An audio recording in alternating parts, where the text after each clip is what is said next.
Fala, senhores, tudo bem com vocês? Como é que vocês estão? Vamos lá, dar continuidade à nossa série de vídeos introdutórias ao estudo do direito. Hoje, na nossa aula de número 5, nós vamos falar sobre o ordenamento jurídico. Mais uma vez aí, acrescentando vocábulos, conceitos ao seu arcabouço de conhecimento jurídico. Hoje, senhores, como já adiantado, vamos falar sobre ordenamento jurídico. E o que vem a ser, pessoal, o ordenamento jurídico? Pensem comigo. O ordenamento jurídico é aquele conjunto, claro, que um conjunto organizado de leis, princípios, regras de conduta, costumes que estão ali juntos e de maneira organizada e hierarquizada. É muito bom a gente sempre lembrar que existe ali a hierarquia entre as normas, apesar delas se encontrarem ali todas juntas, e que, senhores, servem para regular não só nossas relações sociais, como o poder público ou, em curtas palavras, o Estado. Então, o ordenamento jurídico, anotem, é o conjunto organizado, hierarquizado e coerente de normas, leis, princípios e regras que regem o Estado. E como dito a vocês, senhores, ele, além de regular as relações sociais e o poder público, quando eu digo poder público, eu quero que vocês imaginem aí a figura do Estado, ele ainda nos garante a segurança jurídica e, normalmente, ele vem estruturado da base ao topo, ou seja, ele rege desde as relações lá entre dois indivíduos, vamos pensar aqui num contrato, né? Atos individuais ali entre dois seres que possuem a mesma vontade, e até ao topo aí onde se encontra a nossa Constituição Federal, que é aí a nossa norma absoluta. Certo, senhores? Então, a Constituição Federal é vista aqui em nosso ordenamento jurídico como a norma suprema. Percebam que quando eu falo em norma suprema, você já deve, de primeiro momento, relacionar então aí a existência de uma hierarquia.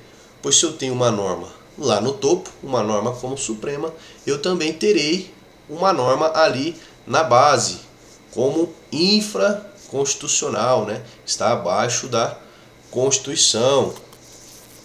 E a Constituição Federal, ela vem seguida por leis complementares ordinárias, medidas provisórias e atos infralegais, como os decretos e as portarias. Todo esse sistema, senhores, ele é concebido de maneira harmônica, ou seja, cada norma está ali em harmonia com a outra e cada uma ocupa seu lugar, onde as normas inferiores de maneira alguma contrariam as normas superiores. E quando a gente fala, senhores, dessa hierarquia das normas, para quem tem um pouco mais de conhecimento aí a respeito de direito, logo se remete ali à pirâmide de Hans Kelsen, o filósofo aí e com grande atuação jurídica, Hans Kelsen, que lá na sua teoria, onde ele chama de pirâmide, né, onde ele, por meio da pirâmide, ele representa essa hierarquia das normas, e ele diz que a Constituição está aqui no topo e abaixo dela precedem as leis, os regulamentos, os tratados, os contratos, os decretos, as portarias.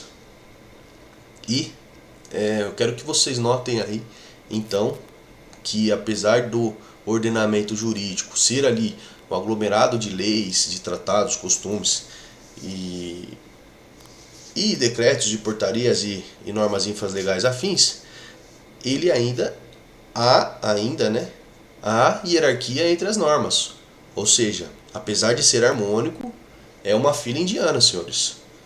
Está uma atrás da outra, ou uma abaixo da outra. E as duas, de maneira harmônica, vivem ali sem que uma contrarie a outra. Certo, senhores? E quando nós temos essa contrariedade, ou seja, quando duas ou mais normas, percebam, senhores, que estejam válidas e vigentes. Muito importante vocês se aterem a isso. As normas, elas precisam serem válidas e vigentes. E quando elas apresentarem, senhores, ali soluções contraditórias para o mesmo caso concreto, ou seja, quando eu tenho um caso concreto ali, ao qual eu preciso resolver, e para isso eu tenho duas ou mais soluções diferentes trazidas por leis, decretos ou afins diferentes. Neste momento, nós temos o que a doutrina ela chama de conflito aparente de normas, senhores, ou antinomia jurídica. Gravem esse conceito, antinomia jurídica. Como vocês bem sabem, as bancas aí costumam pecar pelo mais difícil. Então, conflito aparente. Quando tivermos ali duas normas tratando do mesmo caso concreto e com soluções diferentes, você logo vai se lembrar que há ali um conflito entre as normas e se remeterá logo à antinomia jurídica, certo, senhores? Mas aí você vai me perguntar, professor, e quando há esse conflito aparente de normas, como é que a gente resolve esse diacho? Senhores, a doutrina vai trazer para a gente que os critérios a serem seguidos quando há ali um conflito aparente entre normas é, primeiramente aqui, quanto à sua hierarquia. Ou seja, senhores, a norma superior sempre vai prevalecer sobre a norma inferior. Então, se tivermos ali um conflito entre normas, onde há uma norma superior e uma norma inferior conflitando, pelo princípio da hierarquia, sempre a norma superior prevalecerá. Certo, senhores? Segundo, pela especialidade. Percebam que quando eu falo em especialidade, eu estou querendo dizer que quando norma específica tratar daquele assunto, ela prevalecerá sobre a norma geral. Vamos lá, vamos dar um exemplo. Digamos que eu tenho aí um caso concreto que versa a respeito de crime contra o meio ambiente. E eu tenho lá uma lei especial ali no Código Ambiental que versa sobre aquele assunto, mas também tem uma norma geral que trata deste mesmo conflito. Percebam, por se tratar de lei específica para aquele caso concreto, a lei ali, nesse nosso caso, ambiental, sendo essa lei específica, se sobrepõe à lei geral. Perfeito, senhores? Deu para entender?